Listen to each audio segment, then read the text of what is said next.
wata yejjudu Allah landa naw ki yumma ma e bamma yafoda kram ko ma adno fu si o taguma donc an kada do ka landade hay goto si rewa fillito Allah landa no ki hay goto wona yumma ma na bemma na malaikar na jinnar na annabaay na bani adam o landa ki hay goto si o taguma waduma amma suddido ma gorko waduma balejo ma dan o landa ki hay goto ko dum wimo jabba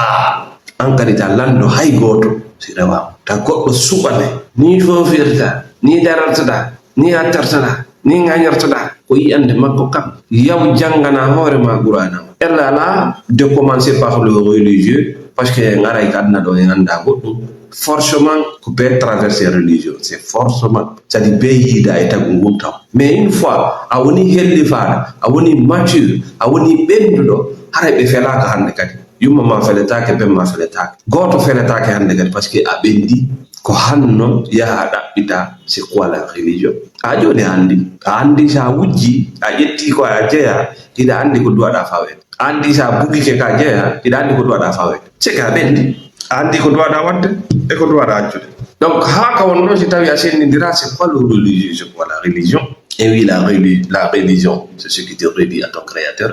koko hummindira e ma konge taguɗo ma o la ilaha illallah ko bobbongol no andi là on ça te déconnecte maintenant de la créature ko arɗa ida hummi e yumma ma yetta sije on ma laɓi kimɓe taƴa ça c'est physiquement fodde nden a humoto e maɓɓe ɗon émotionnellement socialement pendant des années iwa ɗo yaha humoɗa e ɓemma humoɗa e kawtal ngal humoɗa e sare nden humoɗa e systéme leydi ma ndi mais une fois hande kadi a ɓendi à l'âge de 20 ans 25 ans jusqu'à 30 ans maintenant tu cherches ton créateur ɗaɓɓa ko honto iwɗa ɗaɓɓita non ko honto mi iwi ko hombo addilan ɗo ko fi honɗum mi arani ɗo ayi joni tagɗoma par ce que sikke ala ka iwɗa tan ko tawonɗa huɗude sa yiɗa hulɓinirede hande mayde lette gaburu hulɓinire jinna hulɓinire malaika a anda ko honto iwɗa a watande ɓawo